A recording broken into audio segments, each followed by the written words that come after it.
Breaking news, Raleigh police are investigating a deadly motorcycle crash on Glenwood Avenue. What we're learning this morning in the WRAL Breaking News Tracker. The heat is back today and will be near record levels tomorrow. Our chance for a heat advisory and when we could see some rain in our forecast. School lunch prices. How much your child pays for meals may be going up this fall. Why Wake School says it is necessary. Well, thanks so much for joining us this morning here on this Wednesday on WRAL News. I'm Chris Levingood. And I'm Renee Chu. Welcome to your Wednesday. Beautiful sunrise in Raleigh and all across the Triangle. No rain out there in the Triangle, but Elizabeth Gardner is tracking some showers to the east of us. Are they moving on out of here, Elizabeth? They are moving on to the east, away from us toward the coast. We are seeing some rain falling right now in Clinton and southward. We had rain really along and east of I-95 earlier, but most of that's out of here. A couple of sprinkles lingering in Fayetteville, and that rain again from Clinton southward. That's going to be it for the day today. Again, just a 20% chance, and that's over in the next hour or so. It is pretty around the Triangle. You can see partly cloudy skies here. 68 is our temperature, and our dew point 64, which is nice. It, doesn't put us, way up in that oppressively muggy zone. At lunchtime, mid 80s, and then we'll climb to 94. So we were mid to upper 80s yesterday. Definitely a hotter day for us today, but at least the humidity doesn't come rolling back just yet. Watching for the chance of some rain here in the next couple of days. This is a potential tropical cyclone that's developing along the coast of Texas, moving northeast at 3 miles per hour, 6 miles per hour, with winds at 30 miles per hour. By the time we get to lunchtime and into the afternoon, it could become Tropical Storm Arthur. It's likely to cause a lot of flooding along the Gulf Coast, but then for us, we could see some scattered showers. We'll talk about when and how much rain we could see coming up. Ken? Elizabeth, happening now, we want to get right to that breaking news that we shared with you at the top of the broadcast. A deadly motorcycle crash on Glenwood Avenue, not far from Oberlin Road. Let's get right to WRAL's Kirsten Clark with some brand new information you learned in just the last few minutes. Kirsten. Yes, Ken, this is just a few yards away from the intersection of Glenwood Avenue and Oberlin Road, and this scene just cleared probably within maybe 2 or 3 minutes ago. We saw Raleigh police clearing out. They took the yellow tape away, so this section of Glenwood Avenue is back open. But I want you to take a look at this video of when we first arrived here about 2 hours ago on the scene. You can see a motorcycle in the road. A tow truck actually just pulled that motorcycle off minutes ago as well. And Raleigh police tell us the motorcyclist died on the scene, and they say excessive speed is believed to be a factor in the crash, and there were no other vehicles involved. So again, this section of Glenwood Avenue is clear at this point, but we're still working to learn more information about the motorcyclists involved in the crash, as well as any additional information about what happened leading up to the crash. I'll send it back to you in the studio, Ken. All right, Kirsten, we appreciate that reporting. Now, as far as other routes heading into the Raleigh-Wake County area, we have very little to no delays. No delays right now on I-87. Just a 1-minute delay if you're coming in from Wake Forest this morning. All the other major routes coming in from Durham and I-40 eastbound, you're coming in from Apex, all delay-free at this hour. If you're listening to us on the radio, we always appreciate that. If you're getting ready to head into your car, you can do the same. 101.5 HD3. Ken, thank you. We are trying to learn new information this morning about an overnight crash in Raleigh. The crash happened on Western Boulevard near the I-440 interchange just before midnight. The WRAL Breaking News Tracker captured this video of a car trapped by a fallen tree in the road. Downed power lines were also spotted. Duke Energy's outage map shows 12 customers are without power in that area. Well, the cost of your child's school lunch could be going up again this fall. Today, Wake County school leaders will consider increasing the price of meals. WRAL's Kelsey Coffey is live at Wake School headquarters in Cary. And Kelsey, this would be what, the 5th year in a row with a price hike? Yes, Chris, it would. Your child's school lunch could get even more expensive next school year. Wake school leaders will be meeting here at the board headquarters a little bit later today to make their final decision. Prices could increase 25 cents per meal. That means the cost of your elementary schooler's lunch could soon be $4, and your middle school or high schooler's lunch could be $4.25. This change could cost a family with 2 children about $90 more next school year.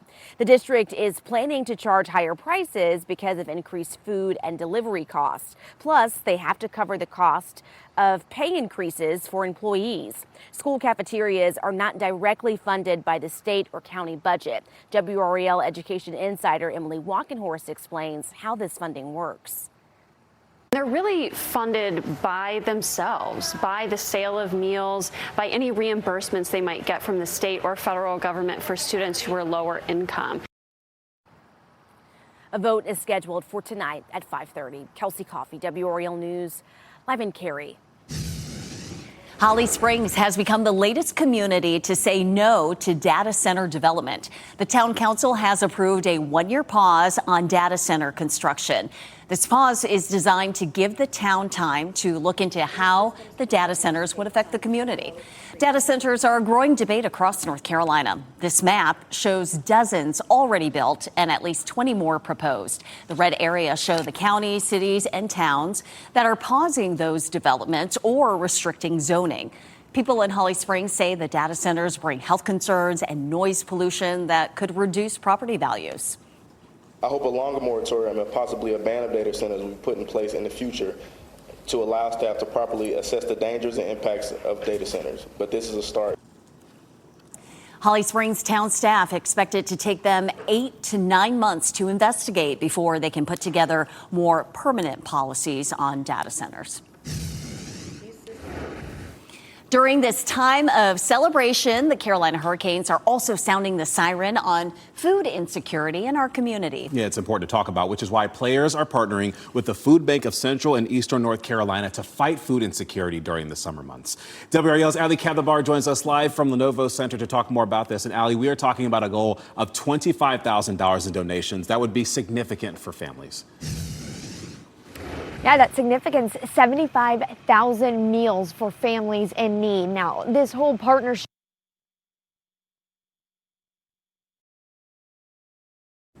Well, we'll go ahead and pick up where Ali left off. Her camera seems to have had an issue there. Logan Stakoven and Jacob Slavin partnered with the Food Bank to kick off this initiative, and they asked fans to help Carolina win on and off the ice. The Hurricanes also donated a $50,000 grant during Game 2. Well, now they're asking for your support. Each dollar donated will provide 3 meals for those in need. The Food Bank of Central and Eastern North Carolina says that this effort comes at a crucial time for them. We have seen the highest food insecurity rates that we've seen in nearly a decade, and that is before we are entering the summer months. You know, the price of food and housing and childcare just continue to rise at a rate that wages are not able to keep up. Well, right now, they're less than $1,000 away from reaching that $25,000 goal. You can go to the Food Bank website to make a donation if you would like to. Canes doing great work off the ice, and they're being celebrated for what they did on the ice. The Canes getting a parade this Saturday, and you're invited to help celebrate the Stanley Cup champions. Here's a look at the downtown Raleigh parade route. It will go down Hillsborough Street, swing by the Capitol, and then head down Fayetteville Street. And the parade ends at Davie Street. Afterward, there will be a fan rally in City Plaza. If you're driving into downtown for the parade, these 5 city-owned parking decks will be free. Most are east of Wilmington Street. There will also be the City Hall and Cabarrus parking decks available. You'll want to stake your spot early. The parade starts at 11 a.m. Saturday, and the city is going to start shutting down some of those roads as early as 3:30 in the morning. Count on WRAL for live team coverage of the Big Canes Parade Saturday. We'll have more than a dozen crews in downtown Raleigh, so you can see every angle of the celebrations if you can't make it downtown. We will carry the entire event live, including the fan rally in City Plaza. You can watch WRAL on air and online. It's going to be a good time. Well, today, a bill on changes to how North Carolina runs its elections is headed to the State House floor. The proposal would affect nearly every part of the election process, including post-election results, primary voting rules, and ranked choice voting. More than 100 protesters packed the legislature on Tuesday, chanting in opposition to this measure. Republicans say that it strengthens election integrity, but Democrats say it could restrict voting access. For more on that debate, you can head to the NC Capitol section of WRAL.com. Time on the clock is 6:09, and we're talking about a budget shortfall. As the town of Zebulon deals with financial issues, a proposal is on the table. The growing debate over how to use the town's tax dollars.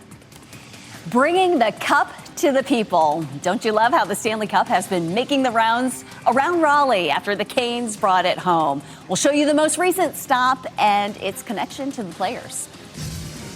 A cold front swinging by brought us some showers in parts of the area overnight. Toward the tail end of that is a low that's developing. It could be our first tropical system of the season. We'll talk about where that's headed coming up. As you get into your car, tune to WRAL News Plus on your radio. In Raleigh on 99.3 FM. In Durham, 96.5 FM. And everywhere on 101.5 HD3.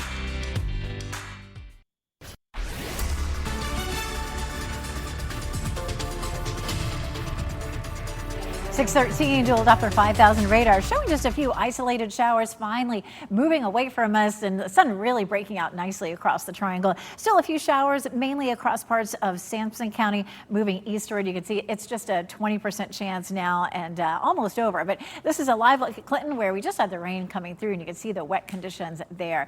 68 in Raleigh right now. It's 70 in Southern Pines, 68 in Goldsboro and in Durham. So it's a fairly comfortable start, and most of us are seeing some sunshine peeking out. At lunchtime, 86, but it is a hotter afternoon with highs climbing into the mid-90s this afternoon. Tomorrow, heat's going to be a big story for us. We could have a heat advisory, heat index well up into the triple digits. We'll talk about that and our chance for rain Thursday night and Friday. A lot going on in the Weather Center, Kit. Elizabeth, weather and traffic every 10 minutes. Of course, you've been with us since we've been on the air, and I've been doing traffic at 5 o'clock. You know that a crash in Glenwood Avenue is completely cleared, so that's wide open. Let's take a live look at the northern loop of the Beltline. I-440 and New Bern Avenue traffic is flowing nicely in all directions. Those are the westbound lanes moving away from us. And as we widen out the view of that northern loop of the Beltline, no delays whatsoever between the I-440, 87 interchange all the way over to Wade Avenue. Coming up, I'll take a look at some other major routes heading into the Raleigh-Wade County area, but if you're heading into your car, tune us in on the radio, 101.5 HD3. I'm Laura Levine here in the WRAL Live Center. This morning, investigators are working to determine what caused this plane crash on a Texas highway that erupted in flames. Look at this video here where you can see a business jet carrying about 6 people crashed in this area shortly after 10 last night, killing 1 person and sparking a dramatic rescue effort. Witnesses reported seeing the aircraft descending while already on fire before it slammed into the roadway. As flames engulfed the wreckage, bystanders abandoned their vehicles and rushed toward the plane, attempting to break through the cockpit window to reach those trapped inside. Authorities have not said whether the person who died was on the aircraft or on the ground. Of course, this is a story that we're following this morning. Zebulon's top elected leaders may be getting a pay raise. The proposal is on the table as the town faces a near $2.5 million budget gap. Zebulon's mayor could make $5,000 more each year, and commissioners could see their pay double to $16,000 annually. While leaders could make more, other town expenses could see cuts to bridge this gap. This includes returning millions of dollars tied to inactive or even delayed capital projects. We should have been doing those things. If we're not doing them this year, when are we going to do them, and where would that money ever come from? And the mayor says the raises are needed in part to account for the time associated with serving in public office. The Stanley Cup has really been on the move since it landed in Raleigh. This is video from yesterday when it made a stop at Vivace in North Hills. And we talked with the restaurant's owner about the surprise visit. Kevin Jennings says the players visit his restaurant often. Jennings says most of them have developed a relationship with the staff.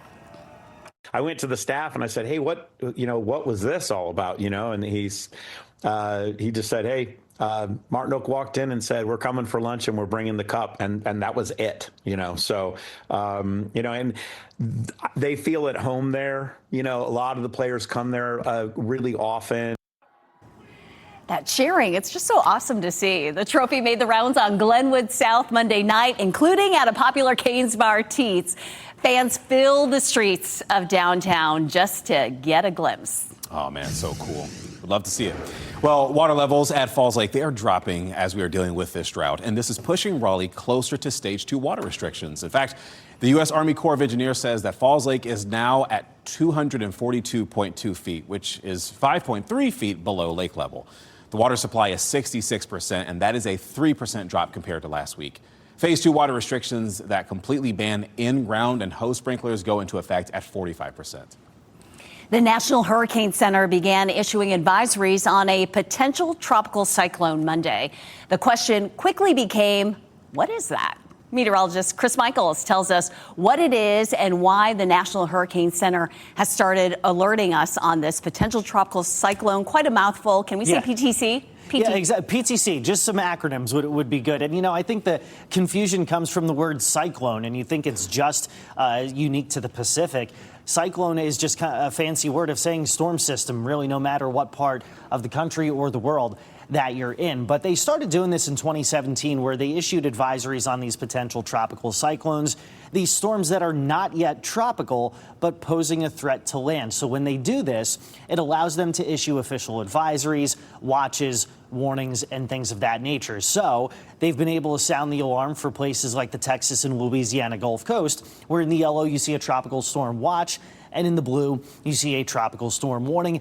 It also allows the National Hurricane Center to start issuing these cones, even though it is not a tropical storm yet. It's not a hurricane, so it at least gives you an idea as to where the center of the system is going to go. Regardless of a name, here's what it's already done. Check out this.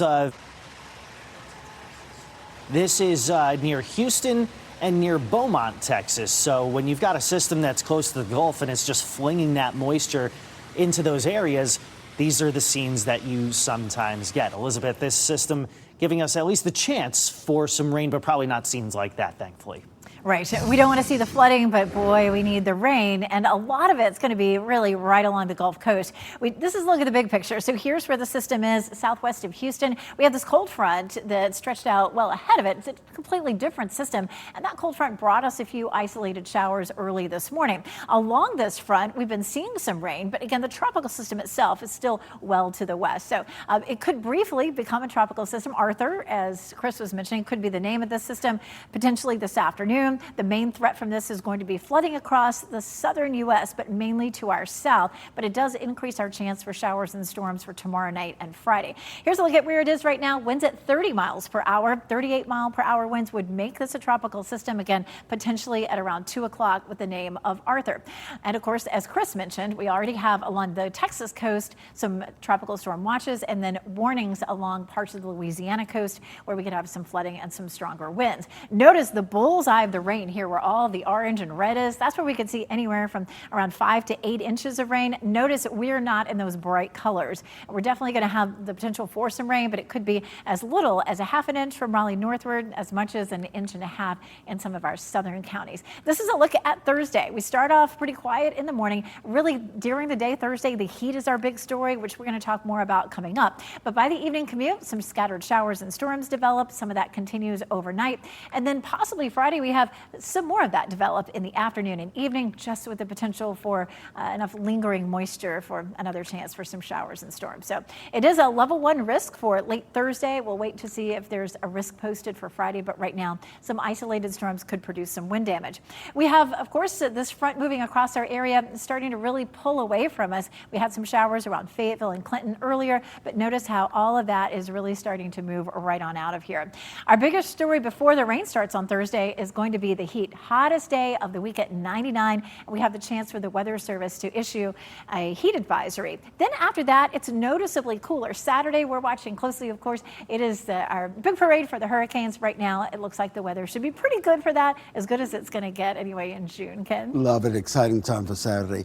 Exciting time for you because as you get ready to head out into the southern loop of the Beltline, here's what you're looking at. I-40 Lake Wheeler Road. These are the westbound lanes moving away from us, moving at a nice steady clip. And as we widen out the route, look at that. No delays whatsoever on that southern loop of the Beltline, which is really good news. You're navigating I-40 westbound through Wade Avenue, delay-free as well. So as we check out some other drive times coming into the Raleigh-Wake County area, just a 1-minute delay coming in from Wake Forest. Similarly, a 1-minute delay if you're coming in from Nidale. But if you're coming in from Durham, Apex, Garda, Johnston County, all delay free at this hour.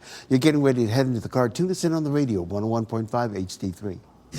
All right, time is 6:21. Call it digital minimalism. Feel like your phone is impossible. Sorry, I'm texting real quick. To ignore, there we go. 5 on your slide shows you how to cut back on scrolling and, of course, take back your time. New resource. A DMV has officially opened its doors at Fort Bragg. How this will go a long way to helping military families on post.